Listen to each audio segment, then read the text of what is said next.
Os medos de mãe. A gente tem medo de morrer cedo, deixar filho pequeno. A gente tem medo de filho morrer antes que a gente. A gente tem medo do filho sumir. A gente tem medo do menino ficar doente. Quantas vezes a gente ora pra dizer a Deus, passa a doença do meu filho pra mim? E às vezes é só uma unha encravada. Mas sendo uma unha encravada, ou sendo, sei lá, um câncer, a gente quer que passe pra gente, porque disso a gente não tem medo. Quantas vezes é que a gente tá em casa sozinho e fica com medo? Mas se tiver um menino, a gente pensa na hora, rapaz, se entrar alguém aqui, eu me rolo com ele, me bolo com ele, me dando com ele no chão. Meu filho não pega não. E se um carro vem correndo, tem um menino atravessa, tu entra na frente e diz, eu vou parar esse carro no peito. E as brigas que a gente dá depois dos sonhos que a gente tem, os meninos não ir nos cantos, sabendo que às vezes o problema nem é os cantos, é os medos que a gente tem.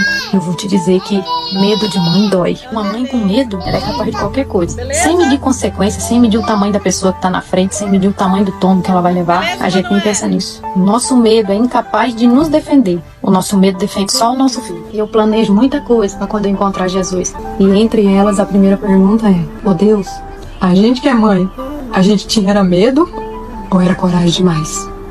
Os medos de mãe. A gente tem medo de morrer cedo, deixar filho pequeno. A gente tem medo de filho morrer antes que a gente. A gente tem medo do filho sumir. A gente tem medo do menino ficar doente. Quantas vezes a gente ora pra dizer a Deus, passa a doença do meu filho pra mim? E às vezes é só uma unha encravada. Mas sendo uma unha encravada, ou sendo, sei lá, um câncer, a gente quer que passe pra gente, porque disso a gente não tem medo. Quantas vezes é que a gente tá em casa sozinho e fica com medo? Mas se tiver um menino, a gente pensa na hora, rapaz, se entrar alguém aqui, eu me rolo com ele, me bolo com ele, me dando com ele no chão. Meu filho não pega não. E se um carro vem correndo, tem um menino atravessa, tu entra na frente e diz, eu vou parar esse carro no peito. E as brigas que a gente dá depois dos sonhos que a gente tem, os meninos não ir nos cantos, sabendo que às vezes o problema nem é os cantos, é os medos que a gente tem. Eu vou te dizer que medo de mãe dói. Uma mãe com medo, ela é capaz de qualquer coisa. Sem medir consequências, sem medir o tamanho da pessoa que tá na frente, sem medir o tamanho do tombo que ela vai levar, a gente nem pensa nisso. O nosso medo é incapaz de nos defender. O nosso medo defende só o nosso filho. E eu planejo muita coisa para quando eu encontrar Jesus. E entre elas, a primeira pergunta é, ô Deus,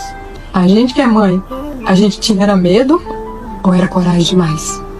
Os medos de mãe. A gente tem medo de morrer cedo, deixar filho pequeno. A gente tem medo de filho morrer antes que a gente. A gente tem medo do filho sumir. A gente tem medo do menino ficar doente. Quantas vezes a gente ora pra dizer a Deus, passa a doença do meu filho pra mim? E às vezes é só uma unha encravada. Mas sendo uma unha encravada, ou sendo, sei lá, um câncer,